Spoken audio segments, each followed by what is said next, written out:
नमस्कार दोस्तों, गौरांग शाह बात कर रहा हूँ जियोजित फाइनेंशियल सर्विसेज से। और आप सभी का स्वागत है बाजार इस हफ्ते में। अक्सर हम अंग्रेजी में बाजार के ऊपर ब्यौरा देते हैं, लेकिन आज हमने तय किया कि हम हिंदी में बात करेंगे, क्योंकि काफ़ी लोगों की ये दरखास्त थी कि हम एक बार या कई कुछ बार हिंदी में बाजार के ऊपर हमारा ब्यौरा आपके सामने रखें। तो पेश है आपके सामने हिंदी में बाजार के ऊपर इस हफ्ते का नज़रिया हमारा।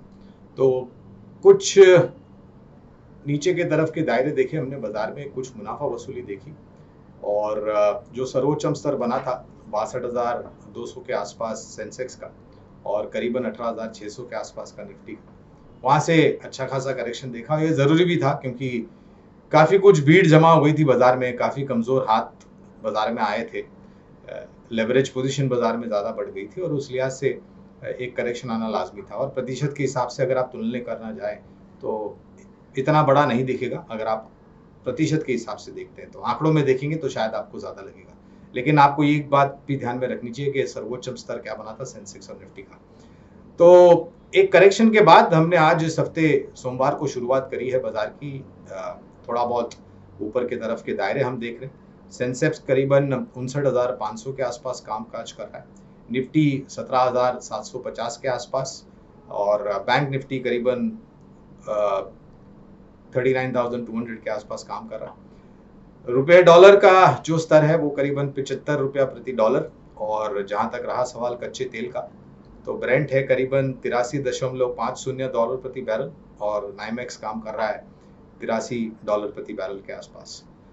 और दूसरे तिमाही के नतीजे जो चल रहे हैं वहां पर कोई बड़ी निराशा नहीं, और उम्मीद करते हैं कि आने वाले जो बाकी कंपनियों के दूसरी तिमाही के नतीजे इस वित्तीय वर्ष के, वो भी सकारात्मक आएंगे। और इस वित्तीय वर्ष में जो बाकी तीसरी और चौथी तिमाही के नतीजे हैं, वहां पर भी एक बेहतर रुझान आने की संभावना है। इस महामारी को लेकर के परिस्थिति में सुधार हुआ है निरंतर, और लगातार नीचे के तरफ के आंकड़े हम देख रहे हैं पूरे भारतवर्ष में जिस तरीके से खबर आ रही है।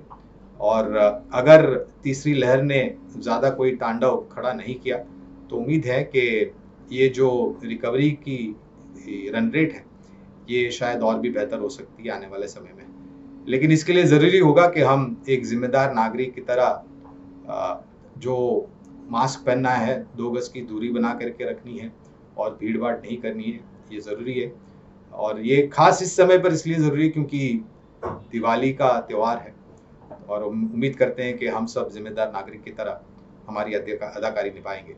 तो हो सकता है बाजार रिकवर हो थोड़ा बहुत, लेकिन समझदारी इसी में होगी कि बहुत ही ज़्यादा उतार चढ़ाव न हो। और ये इसलिए ज़रूरी है क्योंकि इतने बेहतरीन स्तर बनने के बाद बाजार में एक बुनियाद बनाना ज़रूरी है, जो कि सक्षम और मजबूत बुनियाद हो, जिससे हमें सहायता मिलेगी आने वाले जो ऊपर के पड़ाव है उसको झेलने के लिए और वहाँ बने रहने के लिए। जो भी संकेत अंतर्राष्ट्रीय स्तर से आ रहे हैं वो भी काफ़ी सकारात्मक है, और स्थानीय मार्केट में भी, सिवाय ये कच्चे तेल में जो उबाल देख रहे हैं हम, और रुपए में जो कमजोरी देख रहे हैं, उसको देख करके शायद थोड़ी बहुत अनिश्चितता का वातावरण हो सकता है, लेकिन वो हमारी समझ के हिसाब से एक छोटी अवधि की नकारात्मक परिस्थिति होगी।